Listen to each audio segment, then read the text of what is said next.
your host, Pooja RV. And in today's episode, we have Joshua Morshead, who is Managing Director at EPD Hub, a platform helping manufacturers create environmental product declarations faster and at scale. So, his work is enabling businesses to better understand, measure, and communicate their environmental impact. So, making sustainability more transparent and actionable. Welcome, Joshua. Thank you very much. It's a pleasure to be here. Thanks for taking the time for me. Yes, indeed. We are glad to have you here for today for the show. And Joshua, could you please introduce yourself and tell the origin of the APD Hub as well? Sure. So Yeah. I think you've done a great job already. I'm the managing director of EPD Hub. We are a program operator, which means that we are essentially verifying the EPD results that manufacturers are calculating to declare the environmental impact of their products. So they do the calculation, or a consultant does it for them. And then they come to us and we do a second, third party check, basically. So we verify everything that they've calculated. We look at the methodology and their calculations. We look at the product category rules that they've worked against and the standards. And when we are satisfied that they have followed all the rules and they've done a good and accurate calculation, we put our stamp of approval on there. We publish that into our database. It also gets promoted into the Eco Platform database. And that's when the customers can receive that EPD as an architect who is designing a building. They can design the building based on the EPDs that they've received. So that's essentially where we're helping, especially the construction sector, to move towards a more sustainable approach going forward. And yeah, I've been here for 2 months now, and essentially just developing a new approach to launching a new commercial strategy going forward. So up until March this year, we have been a part of One Click LCA, which is an LCA software, and we have since March been a separate legal entity, which means that we are now fully independent of One Click LCA, and that means we are what we call software agnostic. We can receive Mhm. results from any software and verify them. So my job is to establish all the new partnerships with the new software providers, consulting firms, manufacturers to, yeah, essentially find out who we can work with to verify their results. Yeah. Thank you very much for That's having me. great. Yeah, and we are happy as well. And that was a great explanation, I would say, in terms of what we do, or sorry, how you do, and what is the operation strategy behind it. Also, congratulations for making it, let's say, a separate legal entity. Congrats on that. And moving ahead, Joshua, what I'm also curious to understand is like earlier, let's say, when the data, when if we want comparison for, let's say, company to company, the most important key metric would be the financial data for any company to compare, right? Or even to, let's say, to get a grip and understanding of how the company is actually working towards. But now, fast forward 10 years, we see there is this lot of change where climate and environmental data is, reaching the board of directors room, or also impacting or making a shift in terms of how the decisions are made. So my question would be like how critical is this environmental data today? And also if we can narrow it down to like how EPD plays a role in this. Yeah, absolutely. So, as you say, for a long time, since the beginning of commercial enterprises, finance data has been the bloodline of companies. It's been the bottom line, the only bottom line to I agree. evaluate, Yeah. right, how a company is going and if it's profitable or not. That's the only way of evaluating. And with the recent focus on sustainability, we've seen a new bottom line emerging, which is obviously sustainability. And to be more specific, it is the carbon footprint of a company.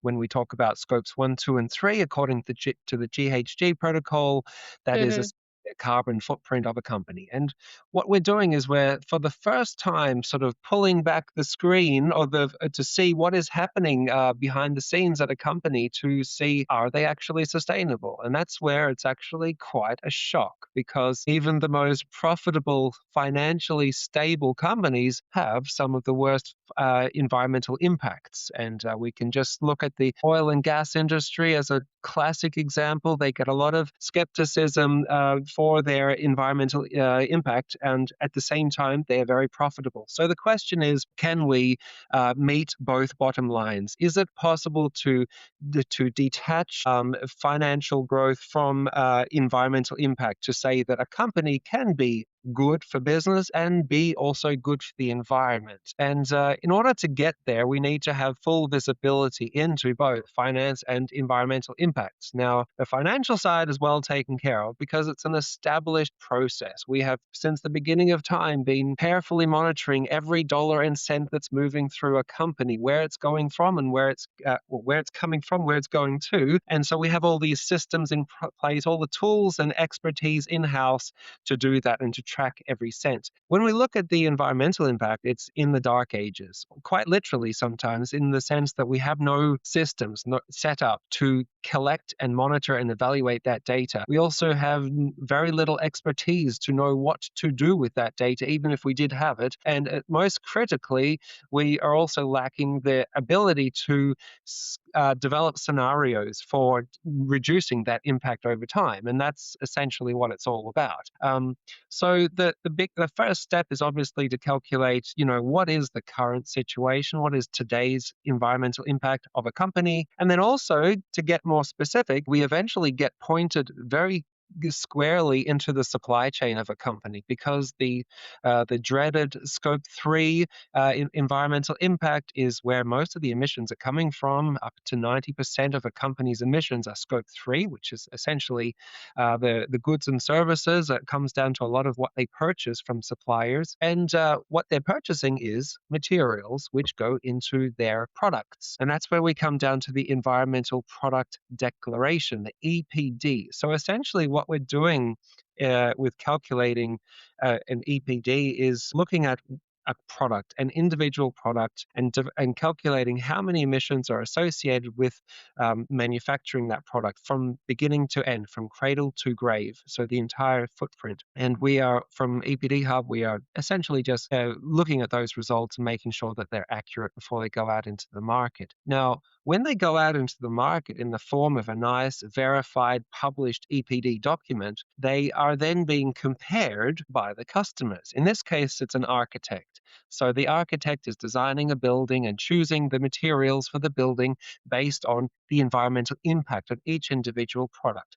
Now, if they're looking at, for example, a concrete slab for the foundation, they would be looking at the EPDs from those concrete manufacturers to see, okay, which manufacturer will give me the smallest environmental impact per kilogram of concrete that I use in the foundations. And the only way they can get that information is by looking into the EPDs. And this is where the manufacturers come into competition against each other based on who has the lowest environmental impact. And this is where we have a fantastic race to the bottom, where the manufacturers are now trying to have the most attractive environmental impact, as in the lowest. And that is all declared in the EPD. So what we have for the first time is visibility into the environmental impact of a product, which is then triggering a competition out in the market.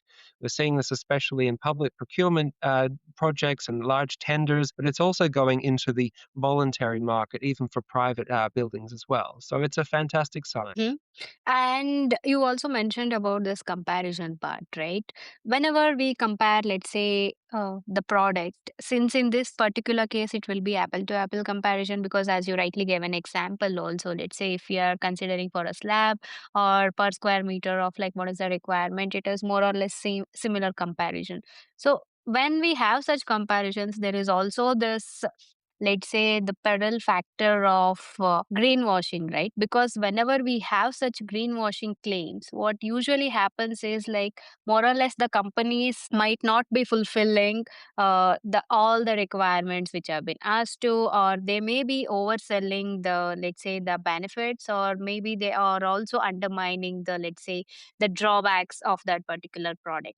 So can you explain us how, as consumer or a person, let's say in this particular case who is in particular of construction industry, can they be wary of such claims and make, let's say, a judicial and ethical decision? Yeah, it's a very good question, and thank you Thanks. for raising that. So, Mm-hmm.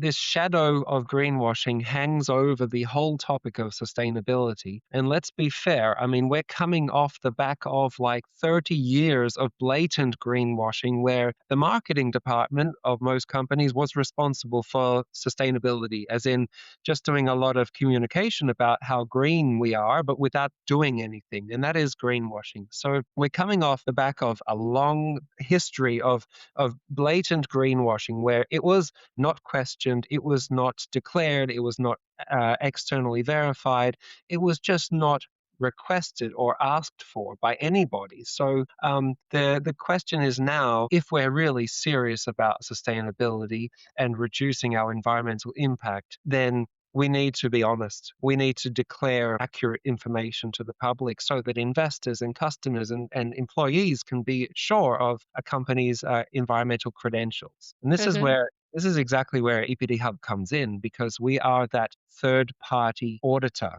So when a company calculates the carbon footprint of its product, for example, they give those results to us, and then we take that and independently verify if those results are accurate. So we look into the model that has been created, the life cycle analysis, essentially the calculation. We look into all the assumptions that they have made along the calculation to make sure that it's realistic and plausible. We look at the background data sets that have been used to calculate based on, and we also look into where the data is coming from. And Mhm. we are satisfied with that, then we can put our stamp of approval on there and declare that it is accurate. And that process is very rigorous. It's all about, the process is about iteration cycles. So most of the time, we'll have to send those results back to the customer to say, that's not correct, or we don't think that assumption is realistic, or, that Mhm. data set is probably not the right one to be using for that calculation. Or maybe if you say that you're using renewable electricity, do you have certificates to prove that that energy has been sourced from renewable sources? So we put everything under the microscope. Most of the time, we pass it back to the customer to say, please have another go. That's not quite Mm. accurate. And only when we're satisfied, then we can put our stamp of approval on there. And it is a very rigorous process. It's time consuming, it adds cost. The whole topic costs money and time and effort and resources. And that's something that I think the industry is really struggling with because the ROI of sustainability is still being proven, and we're still Mhm. looking for how does this impact our bottom line? How is this good for business just to have an attractive carbon footprint of our product? And like I was saying before, I think this is starting to prove itself out in the market when the customers are actually requesting more information and preferring some suppliers over others based on their environmental impact. So we're finally seeing this come full circle, but it has taken a long time. Um, Mhm.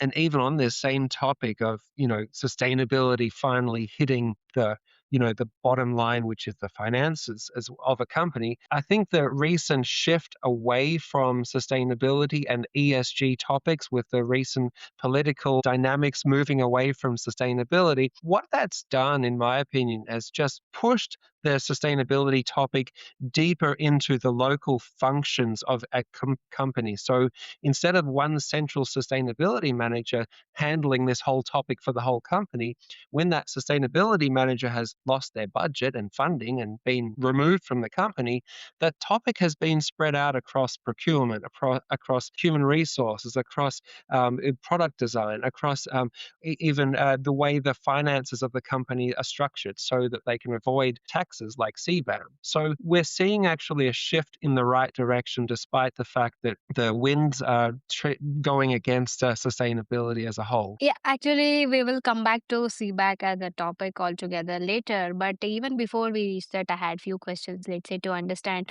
When we say as the timeline and also the rigorous process, can you help us understand to the listeners who have no literally idea about EPD? Maybe I will just do a bit here.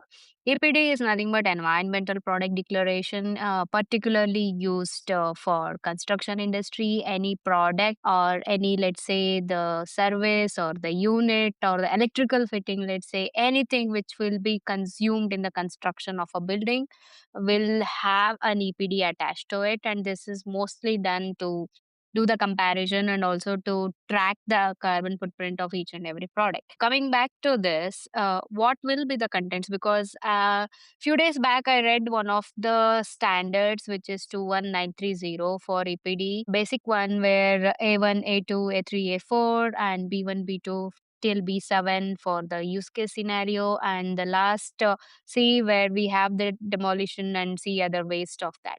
So now my point is, if you can help us understand what will be a typical timeline for the whole of this process. Let's say your customer has the data, they will come back to you with the LCA and carbon footprint data. How much time will it take? And usually, what are the key components you look for, whether or not this is present in this particular report? Yeah. So the time frame for creating an EPD from beginning to end is normally around 6 months. So first Mm-hmm. of all, as you said, the calculation needs to be done. So the life cycle analysis is completed, and there is an end results report of the carbon footprint of that product and also the other environmental impacts. And so they are prepared as a report and submitted to EPD Hub as a program operator to check if they're correct. And Mm-hmm. from that point, we actually are the fastest program operator in the world today. So we have a turnaround time of 2 weeks that we can receive the results, verify them, and publish them. 2 weeks. Most program Okay. operators have a turnaround time of 3 to 4 months. Mm-hmm. That's a huge difference. The reason that we're so fast, and the process is the same. Like we check the same things, we verify in the same way according to the same standards, and we publish to the same eco platform and to the same databases. The reason we do that so much faster is because we are digital. So we use Mm. digital platform to receive the information from our customers, and then we do a pre-check of the results that have come in. We use artificial intelligence to do a pre-check, and then we also have a manual check by verifiers of the anomalies, the outliers, the weird assumptions, the plausibilities that are not quite realistic. They get pushed to a human verifier to do a final check. And also, if there is any outliers that we need to receive information for the customer from, we also manage that through the platform as well. So our digital platform makes the whole process a lot faster, a lot more streamlined. It keeps all the documentation together. Obviously, we have a human check at the end. In fact, two verifiers do a final quality assurance check before it goes into publishing, just to make sure that there is a strong human element there and to maintain quality. But essentially, the turnaround time is significantly faster. And what it means is that it reduces the time frame for the manufacturer to get their EPD out into the market, especially if they're in the middle of a large public tender where the EPD needs to be ready very quickly, or they might Yeah, be losing because that business. was my next question. Because let's say if it is consuming 6 months already, and the construction sector now, I think, are let's say in a faster pace of growth, especially in developing countries. So this timeline, will it not affect when, let's say, if you're choosing a particular product, or because they might see as an let's say hindrance or resistance in terms of coming into the market with respect to product. So how do you deal with that? Yeah, sure.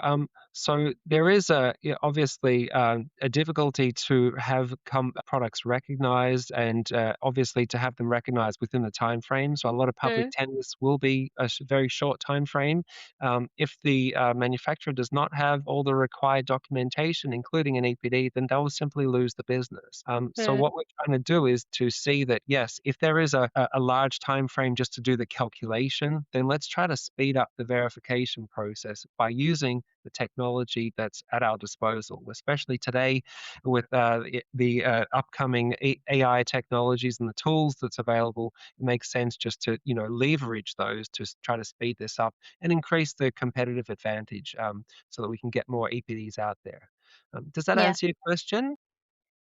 Yeah, and also maybe like in terms of understanding, I had a follow-up question because, like, see, for any business, the amount of time included and as well as the bottom line matters a lot. So I was just coming back from this inference, I was trying to understand like sustainability in the starting, as we discussed. Now it is also being, in the limelight where it is quite important. How do we tackle this? Because there is this AI part of it where a lot and lot of usage is required so as to increase the efficiency of the process, or maybe even, let's say, fast pace it, as you were rightly mentioning. And we also have CBAM, which is coming up and talking about, let's say, particularly the construction industry, cement, and as well as steel, which will be, under this radar. So, if we have to understand these aspects in a comprehensive way, what is your opinion on this? Yeah, I think the bottom line here does come back to financial data, to be absolutely honest. You mentioned Mm, okay. Mm-hmm. right? Like you mentioned CBAM, and that is essentially a tax on carbon. So on carbon imports into the EU. And it's not just about a tax, but it could also be essentially putting a carbon price on the trade of goods as well. So between companies as well. So, for example, a green premium on products that cost more because they are more sustainable compared to the generic option, and it's essentially trying to evaluate in monetary terms sustainability and the impact that it has. Both positive by being better for the environment, also in terms of reducing carbon emissions. So what we have is the topic where there is an overlap between environmental impact and financial impact of a company, Mm-hmm. and when we can have that, when we can focus on that overlap, that connection, and we can try to hone our strategic focus in on that sweet spot where the company is both sustainable and also profitable and viable. And so what we can do now is that we can say that yes, one product is uh, more like better for the environment, has a lower environmental impact, and therefore it has a higher price in the market. So it's purchased at a premium, and it's also imported into the EU with lower taxes, so that has a Mm-hmm. lower tax threshold. And that's essentially two factors, two levers that companies can take advantage of to make this also good for the financial bottom line. And it's, I think, going forward, even internally at companies, to help companies to make decisions about where to allocate resources across any department. Essentially, we can do a carbon footprint of any activity. You can do a carbon footprint of making a cup of coffee, or sending an email, or a phone call, or purchasing new capex like capital equipment. So you can do a footprint calculation for absolutely anything. And when we start to put CO2 metrics against a carbon price, so if we say that it costs $60 or euros per ton of carbon, then we can then do our calculations to say, okay, does it make sense financially for all of our employees to be traveling to a certain office to work and commuting?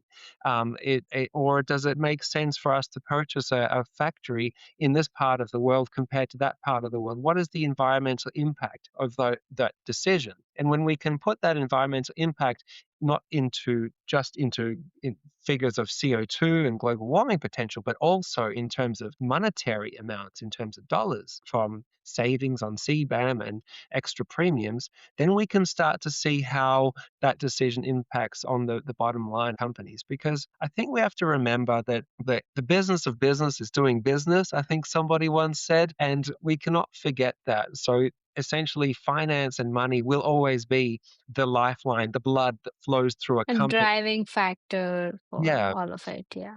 And I think we Yeah. can't put that to the side. I think that will always be the central focus of a company to make money. But it's about how sustainability can support that and demonstrate that and evaluate that and uphold it. So I think that's the future in terms of joining these two forces for good. Yeah, yeah, well said. Also, it is quite important as well in terms of finding this balance of, let's say, the monetary benefits and as well as environmental benefits. I hope if we can find a way to achieve this, I would be more than glad to see that happening in the coming future days. And my last question would be on green building. building concept, where it is quite key trending concept in construction sector. Could you help us understand like EPD hub? Is it also helping, let's say, if an architect wants to complete a project under green building concept, is it enabled, or what is the data that requires for this? Yeah, that's the driving reason why EPDs exist for BREEAM and LEED certification, for example. Certifications. Yeah. Yeah, DGNB in Germany. There's always going to be the national associations that provide the whole building LCA Mm. results, and that is what the architect is going for. So they receive a better evaluation of of the building based on its environmental impact. And the only way that the architect can design a truly green or sustainable building is by looking at each individual product that goes into the building and choosing products that will lead to the most beneficial or positive scoring in these scoring methodologies at the building level.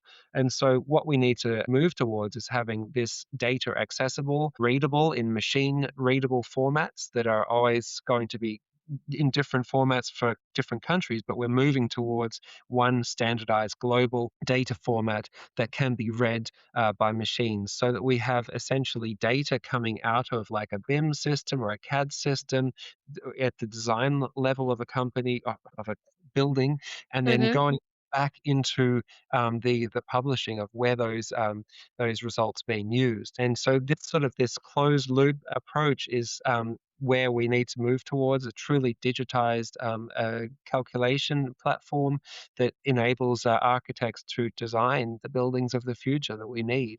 So that's the direction that we're going in. We have a long way to go. We are not Yeah. yet that machine readable stage, but it is Mm-hmm. coming. Yeah, I hope so. We reach there soon, and we are at the end of the interview. And thank you so much for doing this and helping us understand. Maybe I think takeaways. We understand the EPD much better than what we were earlier. And at the last, we have a small round of rapid fire where you have three questions. All you have to do is just give a one word for it. So if you're ready, we'll go ahead. Sounds good, yeah. Yeah, So fire. yeah. So one sustainability buzzword you would retire forever. Oh, green. Green. Yeah, okay. It's been Yeah, I think overused. yeah, I don't because know. I think more or less I think it is also to do with the psychology, right? Whenever you see a word green, out of suddenly you have that inherent feeling of this is sustainable. I don't know why it happened. Was it purposeful in terms of marketing teams? I have literally zero idea on that, but yeah, it Yeah. happens. Yeah, with that, And I see that you have got your Get Set Green logo set up quite clearly there, so I'm sorry about that. But I just have keep coming across it, especially off that greenwashing connection. So that's the background there. Yeah, Anyway, yeah, I have an elephant and a small plant popping out of it. So just to make justice sort of not doing it out of it, yeah. So, and the second question is on what is CBAM, opportunity or a challenge for industry? it's an opportunity. If they can respond Okay. to the challenge, it's an opportunity. Yeah. Okay. One regulation every sustainability professional should understand, according to you. I think the construction product regulation in Europe is the driving force for digital environmental impacts of products. Okay, so a big thank you to you, Joshua, for sharing your insights on environmental data and how this can help us tackle the real climate action, right? So, if this conversation sparked a new idea or a perspective, share this episode with someone in your network who cares about sustainability, innovation, or future of manufacturing. And that's all. I am Pooja Arvi. This is Get Set Green.